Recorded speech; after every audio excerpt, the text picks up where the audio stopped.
Oh, yes. Mark actually did describe Jesus having a 9-year-old boy.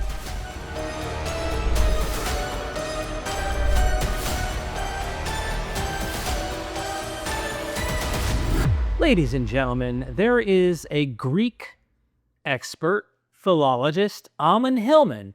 He was on Danny Jones. He's on some big podcasts. And I give a background knowledge here, gave a phone call to Danny Jones because I said, hey, man, you were on Joe Rogan and you kind of implied that no one will touch this guy with a 1,000-foot pole.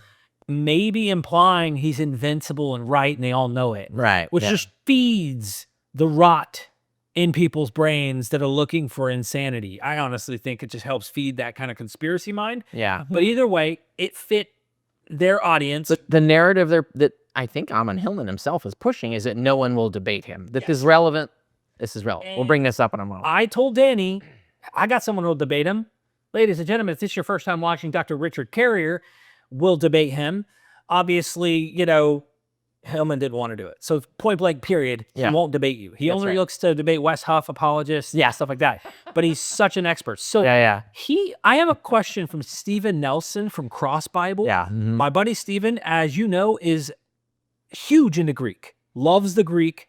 And I love that he loves it. Super knowledgeable too. Like he knows his stuff. Great resource. He's very careful and takes his time on really looking at the detail. Yeah. So it really shows the difference between someone who has a proper critical mindset about, like, if you're going to quote unquote do your own research, if you have a good methodology about that, like how you're supposed to like try to prove yourself wrong and like, you know, test hypotheses, etc., then you get a good result. But a lot of people who quote unquote do their own research don't do it correctly. And so they come up with, you know, that's how it becomes a joke, like, oh, doing your own research, right? Like people make fun of that. But there are people who like do it methodologically correctly. They have the right sort of self-critical point of view to make sure they're right, etc.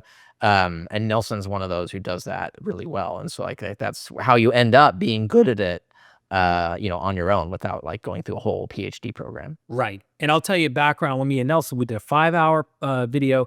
We had the conclusion in our minds that he is incompetent, talking about Ammon Hillman, that because there's stuff that's so blundered, it's so clearly not the case. If you're looking at the Greek lexicons, if you're it's just like, what? The weird. Yeah. And if the people viewing right now don't, like, if they don't already know, I've written a whole takedown of this. So you can find it on my blog. You just search his name. What's it titled?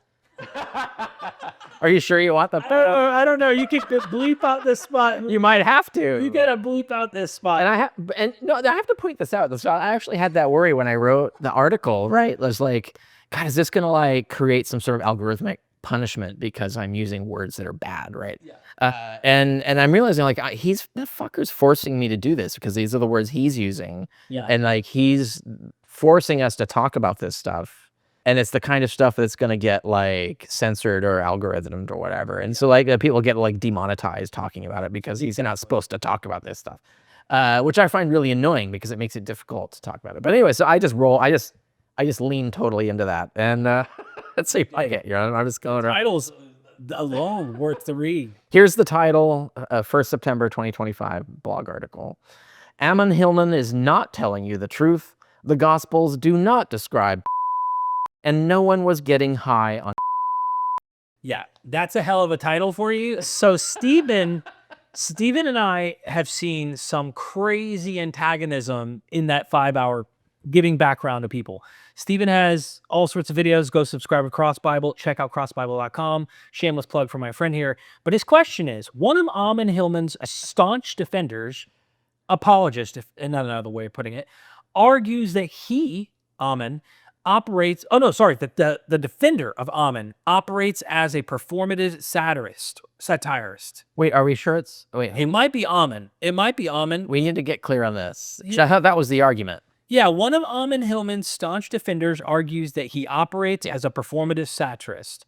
So I think it is Ammon. Yeah, keep going. And that this role grants him, Ammon, artistic license to reinterpret text freely without adhering to traditional standards of academic accountability. Yeah. What's your take on that? Does labeling Hillman's content as satire alter the standards of scholarly responsibility?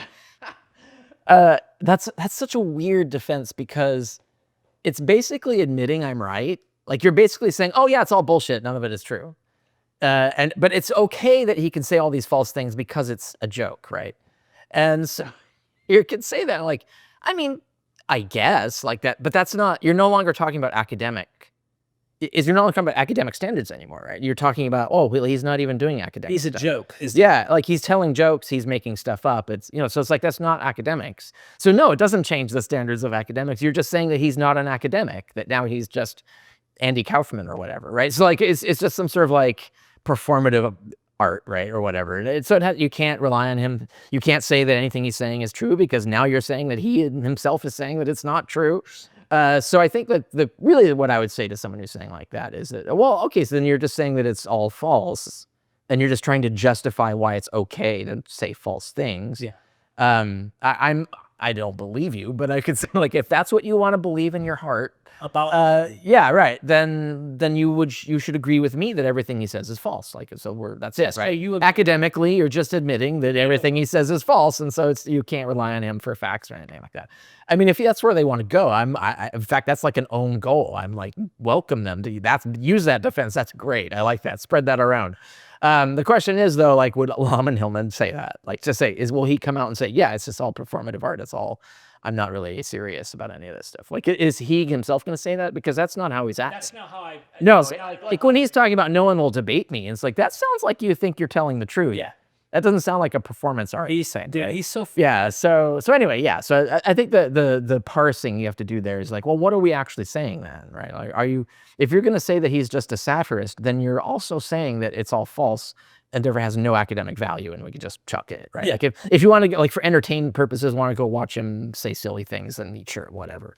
But no, it doesn't have anything to do with the truth in that case. If he's like literally this guy who's like a satirist, and he's only doing this as a joke, why, when he's talking about little boys, right, in this example of the Gospels, this Neoniskos, and then gets corrected in the background by Carl Ruck.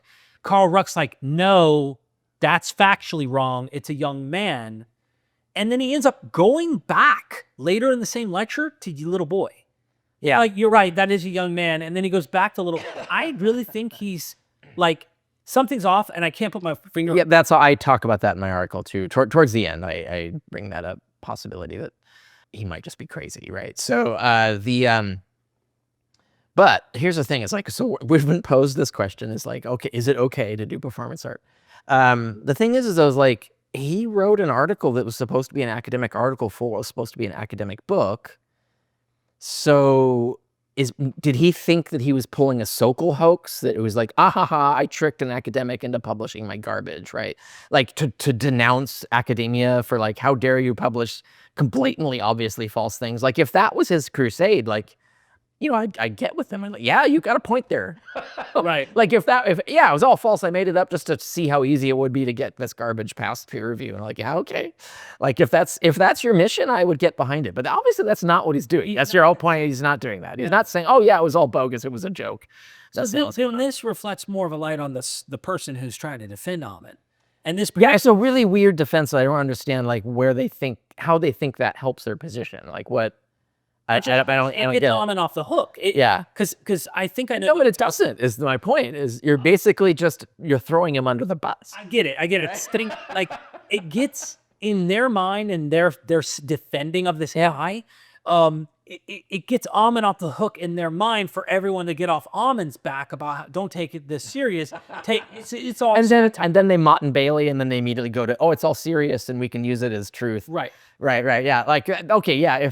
If that's to get to that point, this particular critic who's claiming this about Ammon Hillman. I mean, first of all, Ammon Hillman could just tell us whether he's doing it or not. And that would really come down to it. But if this guy wants to, what you want to do is you want to see if he Motts and Bailey. So explain to the audience, I'm going to explain this. Mott and Bailey is a particular strategy of argument. It's a disingenuous strategy of argument. And the idea is that, like, the Mott is like the fortress, and then you have, like, farmland, and you have a wall, like a low wall around it, and that's the Bailey, right? So the Bailey is hard to defend because it's a weak position. The strong position is the Mott. So there's an argument form called this, where you start at the Bailey, you make this ridiculous argument that's easy to refute. Like, oh yes, Mark actually did describe Jesus having sex with a 9-year-old boy. That's easily refutable. It's not at all true. And then you retreat to the Mott. It's like, oh, ha, ha, ha. It's just satire. And it's like, okay, okay, well then, there's nothing really to criticize other than the fact that it's disgusting, gross, dumb jokes that I don't get, right? Yeah. So that's an easier position to defend, that it's not true. But the problem is that you've sacrificed the Bailey now. Like, you've lost the argument that you started with. And so that can get people to go away because, we can't get into the Mott, so they leave. And then what do? You retreat back to the Bailey, and now you're arguing that it's all true and it wasn't a satire after all. And so it's just a strategy to get people to go away. It doesn't actually defend the position that you actually want to defend. So the question is, does this particular critic, do they ever go to the Bailey?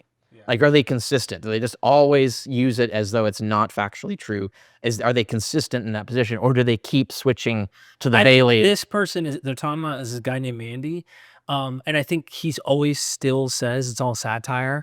What's really odd is that people who are arguing with this person about this, and I've heard him say the whole Bible is satire. Right, yeah. So they have this like everything satire, kind of procession of everything in the world. Life is a satire, I guess. Everything. Gravitation of lunatics to the same, like all these different kinds of people who have these crazy ideas, like, attached to this. It's a strange thing to me because I imagine satire is a particular category of genre. Yeah, and it's also funny that you could go, like, let's say Ammon Hillman comes out and just admits it's all satire, it's a joke, etc. He's not gonna, but let's say he did that, right?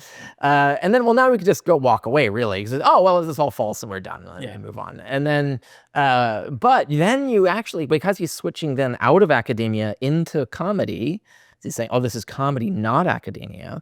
Well, now we get to criticize him as a comedian, right? And so it's like, if we're going to do that, now I wrote an article about this, the theory of humor in philosophy, right?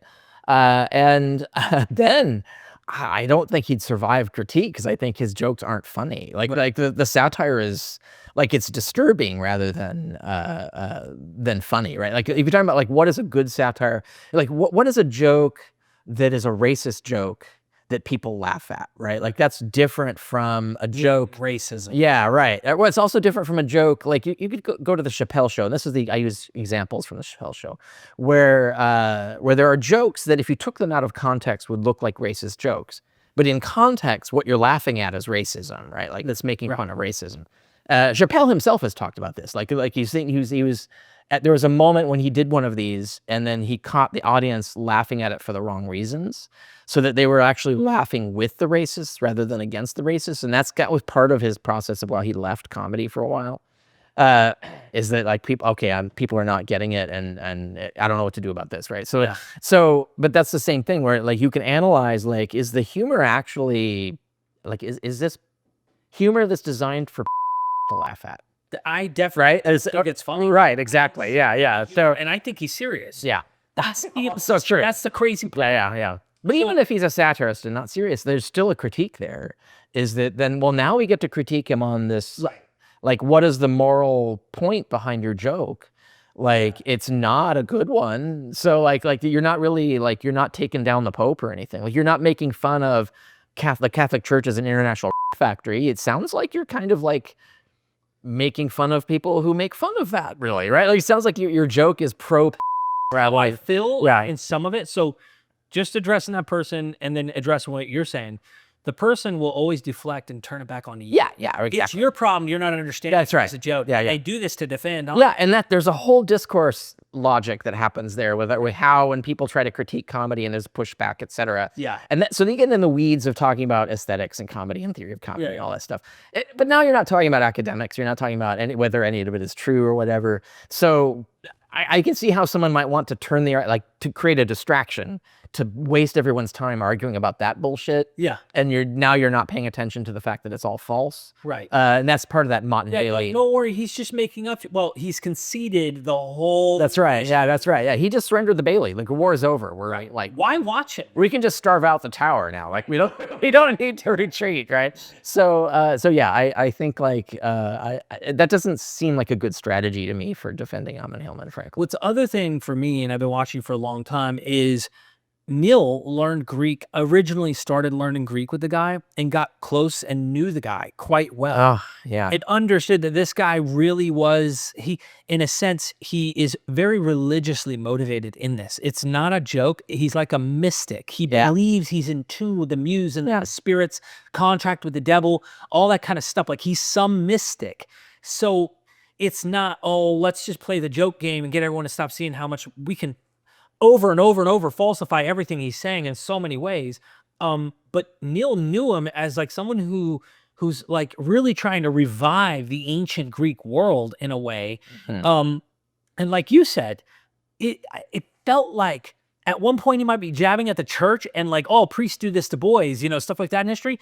Then in other places, it sounds like he's actually saying, no, this like adult men with young boys in the ancient world, like this is the Greek way of life. Like, yeah. kind of pro. This is one of the things that I when I was doing the critique, and I'm looking at everything from like, there's court transcripts, by the way, there's like trial transcripts that relate to this, documents and stuff. And there's like a lot of videos, and like there's a whole debate around the debate, right? Yeah. And one of the things, and you kind of get the sense when I go through my article that I feel like, how do I put this? So it's like he's trying to create a safe space for right. So do you remember, like, I don't know if you remember, but there was a time for a hot second when what was it called?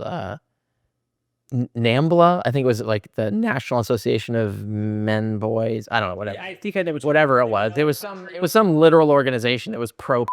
Right. Lie to other countries and right. It was saying, yeah, like, yeah, I don't know if they're still around or whatever, but that was a thing. But or they were through this mechanism trying to create a safe space for to be open and talking about stuff. And I kind of feel like this, oh no, but we're having a serious academic argument.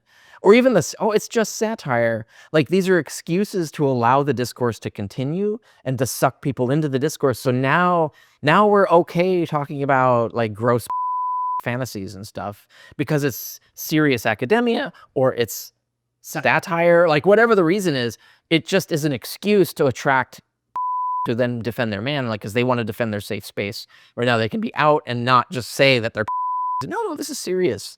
Like, of course we should talk about, like you were just saying, like, but in Greece it was okay, you know, like that, like dragging it in that direction, it becomes kind of like a gateway drug to sort of be a pro platform.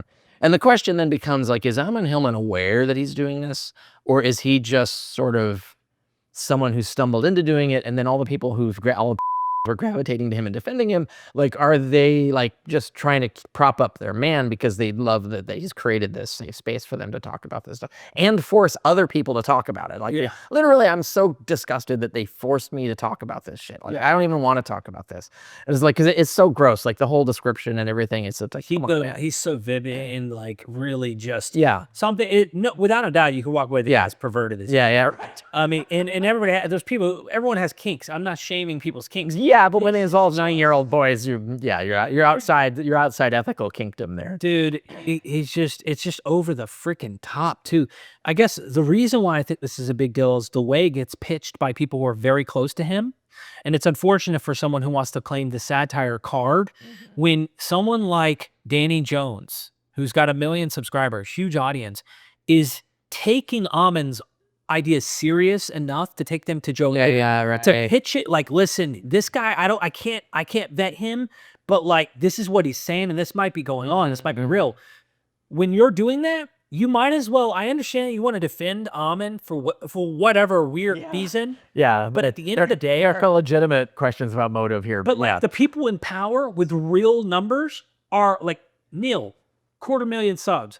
Danny, 1 million subs. They're the ones that are taking him seriously. Yeah, that's right. So you're insignificant if you're like, you're not anybody on the internet that's making any moves and you just want to claim satire. Yeah. It just sounds like you're part of the club and you just want to defend his weirdness. And I don't know. It could just be this guy just has a fetish for calling everything satire. And so he's just a lone person who doesn't represent any kind of movement or fan base or anything like that. So I would just dismiss him as like, that's just irrelevant, like walk away. Like you're not even participating in the conversation at that point. If you're saying, oh, it's just satire. Hillman doesn't say it's satire. No one else is saying it's satire. So like that, just give up on that line. Like that's clearly a losing proposition. Yeah. Wow. Thank you so much, Stephen. Cross Bible for supporting MythVision. And of course, everybody go check out crossbible.com. Join the Patreon. Thanks so much.